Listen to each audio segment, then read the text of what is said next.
10 Terrifying Truths. The Phobic Phantasmagoria. Phobias are a fascinating and complex manifestation of human psychology, featuring prominently within the arena of mental health. A phobia is a type of anxiety disorder defined by a persistent and excessive fear of an object or situation.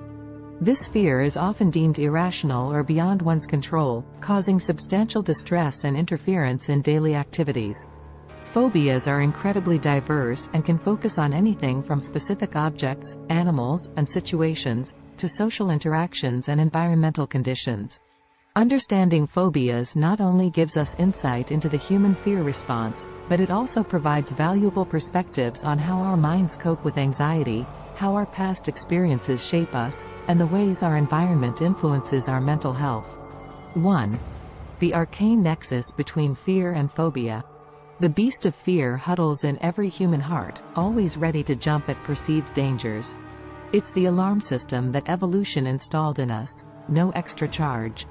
But phobias, well, they're a different kettle of fish. Phobias are these raw, irrational fears that dig their heels in and refuse to budge, even when the mind is screaming that there's no real danger. It's like fear squared, amplified through a broken loudspeaker that just won't quit. 2. The serendipitous serenade of specific phobias. Specific phobias are funny things, really. They can be about anything. Just pick an item: spiders, elevators, or even the number 13. If you can name it, there's probably someone out there who's phobic about it. It's like each mind takes its own unique path into the darkness, stumbling onto its own private terror. It's a curious mixture of the universal and the highly personal, as unique as a thumbprint and as commonplace as a cold. 3. Phobia, a not-so-silent song. One might think that phobias are quiet, tucked away into the mind's deepest, darkest corners. But no, they're noisy creatures, always shouting out their presence through symptoms: sweat, shaking, rapid heartbeat, even a full-blown panic attack. And each attack is like a riot in the heart, a symphony of fear that drowns out the melodies of everyday life. 4. Agoraphobia, the great outdoor paradox. Agoraphobia, the fear of places or situations that might cause panic, is another odd bird in the phobic aviary. Imagine being afraid of the great, wide open, of any place from which escape might be hard. It's like a prisoner's paradox: the fear of the cage and the fear of the skies beyond, both holding you hostage. 5. Social phobia, the fearful symphony of others. We humans are social creatures, but social phobia turns our fellow humans into sources of dread.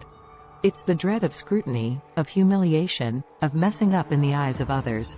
For people with social phobia, every social interaction is like a high-stakes poker game where they always feel one card short of a winning hand. 6. The hide-and-seek of phobic origins. Where do phobias come from? It's a question as tricky as a well-played game of hide-and-seek. Are they woven into our genes, or are they creatures of environment and experience? The answer, it seems, is a bit of both. Like two dancers in a pas de deux, nature and nurture twirl around each other, shaping the phobic narrative. 7. The melancholy marriage of phobias and other disorders. Phobias, despite their dramatic flair, rarely dance alone. They often share the psychological stage with other conditions, such as depression and other anxiety disorders. This co-occurrence, this melancholy marriage, can make both diagnosis and treatment a complicated dance of its own. 8. The ironic ineffectiveness of avoidance. Avoidance seems like the perfect solution to a phobia, doesn't it? Just steer clear of the fear source, and everything will be hunky-dory. But, ironically, avoidance often amplifies the fear. It's like a confirmation that the threat is real, a nod of agreement to the phobia's insistent whispers. It's like adding fuel to the fire. 9. The cognitive behavioral concerto of healing. Therapy, especially cognitive behavioral therapy, CBT, can be an effective tool in the fight against phobias. It's like a mental orchestra, bringing the dissonant notes of the phobic mind into harmony. Through CBT, individuals can challenge their irrational fears, face them, and learn new patterns of thought and behavior. It's not a magic wand, but more like learning to play a complex concerto, note by note. 10. The final act. Exposure therapy. Exposure therapy is another psychological star in the phobia treatment sky. It involves gradually and repeatedly introducing individuals to their fear objects or situations.